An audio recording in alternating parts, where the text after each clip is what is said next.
Sir जय हिंद। Major general Rajan Kochar sir, जय हिंद। बहुत बहुत शुक्रिया समय देने के लिए। Thank you sir. जय हिंद Rajesh ji, thank you for inviting me to your program. शुक्रिया सर, आपने इतना कीमती समय दिया। मैंने आपके साथ एक वीडियो बनाया था सर, जो तमाम कुछ सोल्जर हैं, एक्स सोल्जर हैं, मैं कहूं कि बागी हैं, जो लगातार भारतीय सेना पर सवाल उठा रहे थे। उस वीडियो को काफी लोगों ने पसंद किया, काफी लोगों ने हमारी और आपकी आलोचना भी की। जो जिसके दिमाग में आया उसने किया, लेकिन हमें सब कुछ मंजूर है। लेकिन उस वीडियो का कुछ इम्पैक्ट मेरे को दिखाई पड़ा, क्योंकि कल से कुछ ऐसी खबरें सामने आ रही है कि आर्मी को एक पावर मिल गई है कि वो जो यूट्यूबर्स हैं या यूट्यूब पर या सोशल मीडिया प्लेटफॉर्म के जरिए जो भारतीय सेना पर आरोप लगाए जा रहे हैं, और तथ्यहीन आरोप है, कोई तथ्य उनके पास नहीं है, जिसके दिल में जो आ रहा है वो कह दे रहा है, ऐसे वीडियोस को भारतीय सेना अब सोशल मीडिया से हटवा सकती है। तो इसके बारे में क्या जानकारी है सर, और क्यों इसकी जरूरत पड़ी, और क्या पावर इंडियन आर्मी को मिलने वाली है? कौन से लेवल का जो अधिकारी है जो अब डायरेक्ट टच में रहेगा सोशल मीडिया के प्लेटफॉर्म से? सर पहला राजेश जी, एक ये जो section 79 brackets 3B information technology act 2000, अभी मैं प्रोग्राम के स्टार्ट होने से पहले आपको इसको पढ़ के सुनाता हूँ ये एक्ट है क्या, तो फिर इसकी जरूरत क्यों पड़ी और फिर हम इसके बारे में चर्चा करेंगे।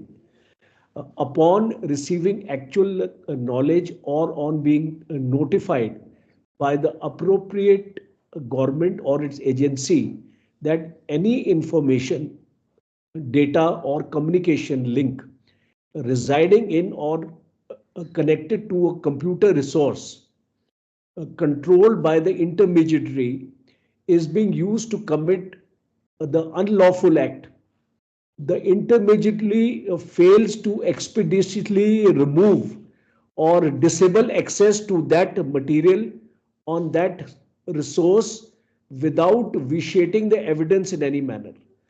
अब ये एक सिंपल सी चीज है, इसको समझना कि अगर आप सोशल मीडिया के ऊपर कोई भी ऐसी चीज किसी गवर्नमेंट ऑर्गेनाइजेशन के अगेंस्ट या एक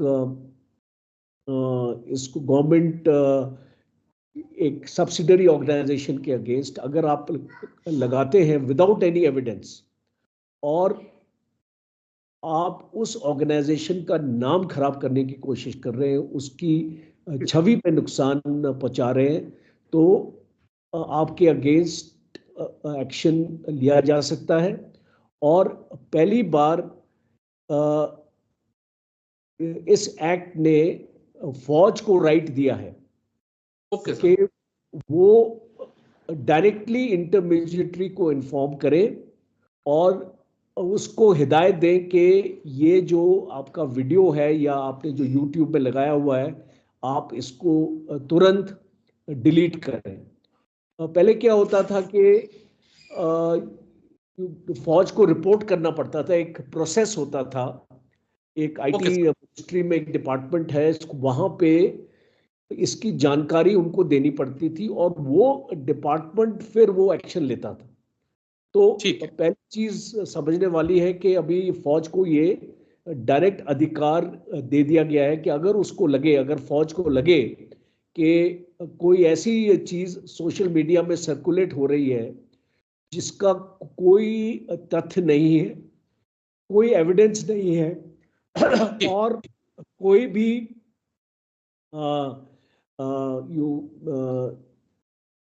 जो फैक्चुअल इंफॉर्मेशन नहीं है, तो एक मैलाफाइडी इसमें कंटेंट है, तो फौज डायरेक्टली उस इंटरमीडिएटरी का मतलब है कि जो यूट्यूब चैनल चला रहा है और वो इंटरमीडिएटरी को डायरेक्टली ऑर्डर कर सकती है कि इस कंटेंट को रिमूव करें, और उसको रिमूव करना पड़ेगा।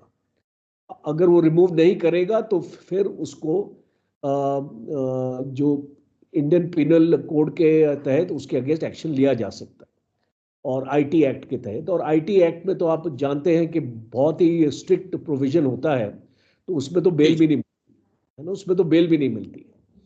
तो दूसरा इसको इम्पोर्टेंट है कि इसकी जरूरत क्यों पड़ी। अब आप देखिए, हमने काफी प्रोग्राम किए हैं आपके चैनल पर, और अभी हाल ही में एक प्रोग्राम किया था जिसमें एक डिसमिस्ड जेसीओ और एक एनसीओ ने कुछ एलिगेशंस लगाए थे अपने कमांडिंग ऑफिसर के अगेंस्ट और आर्मी एज ए ऑर्गेनाइजेशन के अगेंस्ट। तो कोई ऐसा एविडेंस सामने नहीं पेश किया। और जब भी अगर आपको कोई ऐसा लगता है कि ग्रीवियंस है आपकी या आपके अगेंस्ट कोई गलत एक्शन हुआ है, तो उसका एक रिड्रेसल मैकेनिज्म होता है। आप एक एपेलेट अथॉरिटी के पास जा सकते हैं, चाहे आपको कोर्ट का सहारा लेना पड़े, चाहे आपको जो सीबीआई तक को आप इसमें इन्वॉल्व कर सकते हैं। आप सीबीआई को भी कंप्लेन कर सकते हैं कि फौज में ये चीज़ गैर कानूनी एक्शन हो रहा है, या कोई नेशनल सिक्योरिटी का मुद्दा अगर आप सामने लेके आना चाहते हैं। तो इसको मुझे एक चीज़ बताइए, कौन सा ऐसा ऑर्गेनाइजेशन होगी या देश होगा जो ये नेशनल सिक्योरिटी का जो मुद्दा अगर उसके सामने लेके आप आएंगे तो वो एक्शन क्यों नहीं लेगा। बिल्कुल तो आप जो है ना, इसको बहुत जरूरी है कि आपको ये जो चीज समझनी चाहिए। और इसीलिए जब ऐसे वीडियोस आते हैं, हमने अमूमन देखा है जितने भी ऐसे कंट्रोवर्शियल वीडियोस होते हैं, इनकी इसको व्यूअरशिप बहुत हो जाती है, बिकॉज एक जो आम नागरिक है वो जानना चाहता है, अरे भाई ये है क्या चीज, कोई तहलका टाइप जो कोई न्यूज है। तो उसको वजह से क्या होता है कि फौज की जो छवि है और फौज की जो इमेज है और जो इसको मोराल है जवानों का, वो इफेक्ट होता है। दूसरा, ये जो कुछ ऐसे हमने हैंडल भी देखे हैं जो खास तौर पे आईएसआई ऐसे ट्विटर के ऊपर और फेसबुक के ऊपर और इंस्टाग्राम के ऊपर और यूट्यूब के ऊपर आईएसआई भी जो कुछ ऐसे फेक हैंडल्स अपना बनाता है और ऐसी प्रोपेगेंडा वाली न्यूज को फैलाता है। तो ये दूसरा एंगल है, क्योंकि दुश्मन भी लगा हुआ है फौज का मोराल को डाउन करने। देखिए, अगर कल की जो लड़ाई होगी वो काफी हद तक लड़ाई माइंड में लड़ती है। दुश्मन जो माइंड से ताकत होता है जिसके पास, उसके पास बेशक हथियारों का इतना जजीरा अगर नहीं भी हो, पर अगर उसके साइकोलॉजिकली वो मोटिवेटेड हो और साइकोलॉजिकली वो मजबूत हो, तो वो अपने दुश्मन को शिकस्त दे सकता है।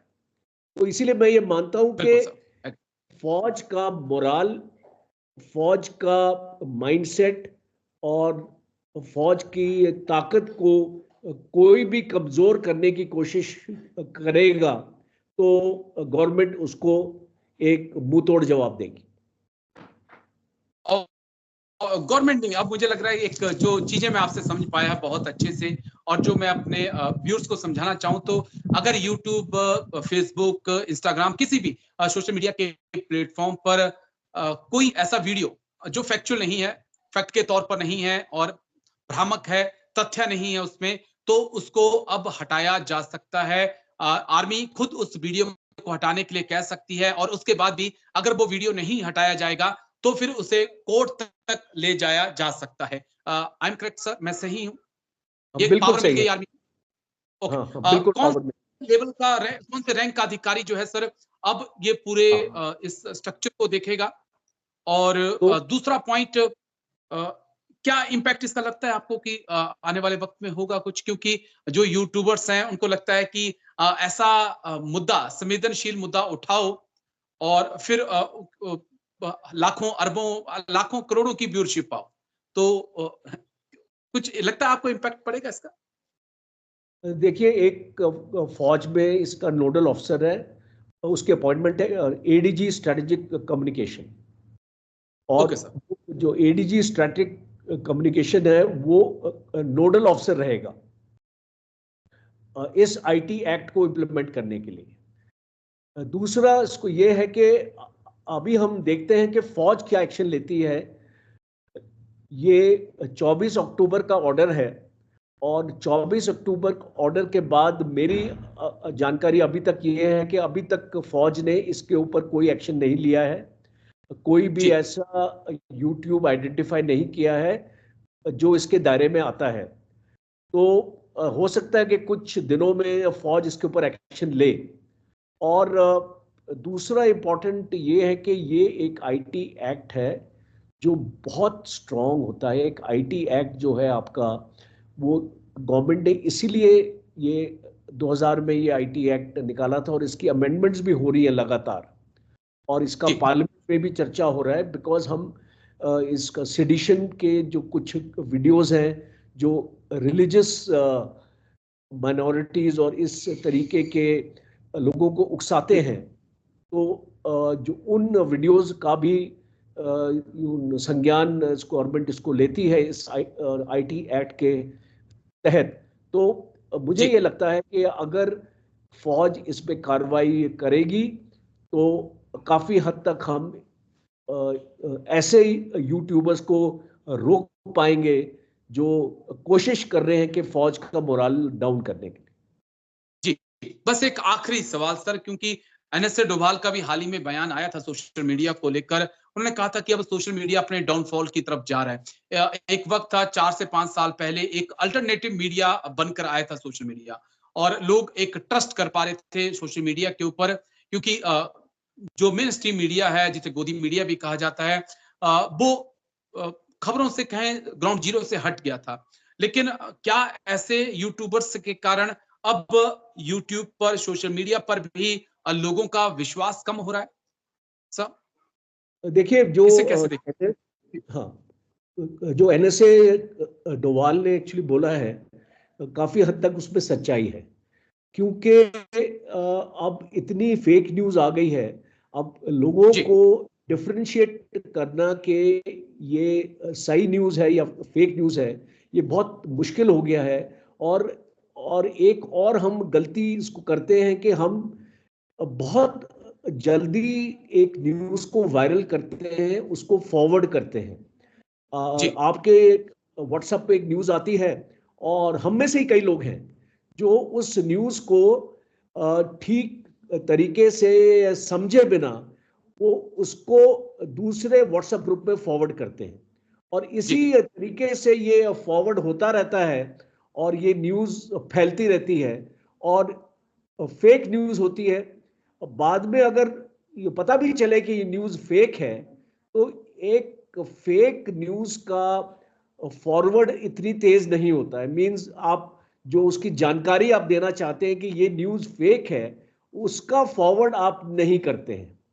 तो जो नुकसान होना होता है वो इस न्यूज के जरिए हो चुका होता है और वो माइंड्स को इन्फ्लुएंस करता है, यंग माइंड्स को। आप जानते हैं कि बिल्कुल। भारत की पॉपुलेशन 70% जो हमारी पॉपुलेशन है वो 30 साल से कम उम्र की है। वी हैव अ सही सर। Very young nation. तो एक यंग नेशन की जो पॉपुलेशन है, यंग लोग हैं, वो ज्यादा इमोशनल हो जाते हैं और इम्पल्सिव होते हैं। जैसे जैसे हम अपनी उम्र में बढ़ते हैं हमारी मेच्योरिटी बढ़ती है, पर हम जैसे अपने इसको यंग लोग होते हैं हम इस चीज को समझ नहीं पाते हैं और हम इम्पल्सिव हो जाते हैं। इम्पल्सिव होने के बाद एक ऐसा रिएक्शन होता है जो शायद एक लॉ एंड ऑर्डर सिचुएशन को में कन्वर्ट हो जाता है। इसलिए आपने देखा कि जब भी कहीं पर दंगे फसाद होते हैं, जी। इमीडिएटली इंटरनेट को बंद कर दिया जाता है। उसको क्यों बंद कर दिया जाता है, उसकी यही वजह है क्योंकि फिर लोग ऐसे ऐसे मैसेजेस, भड़काने वाले मैसेजेस भेजने शुरू कर देते हैं, जिससे मामला और आगे बढ़ जाता है। बिल्कुल सर, बिल्कुल। तो बहुत जरूरी है इस चीज को समझना। ये एक बड़ा खतरा भी है, लेकिन बिल्कुल आघात किया है एनएसए अजीत डोभाल ने, लेकिन साथ ही साथ जो मेरे सोशल मीडिया के साथी हैं, यूट्यूबर्स हैं, ब्लॉगर्स हैं, उनसे रिक्वेस्ट भी है कि आप वायरल होने के लिए, व्यूशिप के लिए जो है, ज्यादा से ज्यादा व्यूज के लिए वीडियो ना बनाएं। आप सच्चाई जनता के सामने रखें ताकि जो भरोसा आपके ऊपर है वो कायम रहे, वो भरोसा टूटे नहीं। बहुत बहुत शुक्रिया आपका सर, राजन कोचर सर, आप आए और इतनी बारीकी से आपने समझाया कि आर्मी को अब क्या पावर मिली है, इस पावर की क्या जरूरत थी, और इस पावर के मिलने के बाद अब आने वाले वक्त में जो फेक न्यूज फैलाई जा रही है आर्मी के खिलाफ, जो प्रोपोगेंडा चलाया जा रहा है, उस पर क्या असर होगा। शुक्रिया सर, थैंक यू, जय हिंद सर, थैंक यू। धन्यवाद राजेश जी, जय हिंद।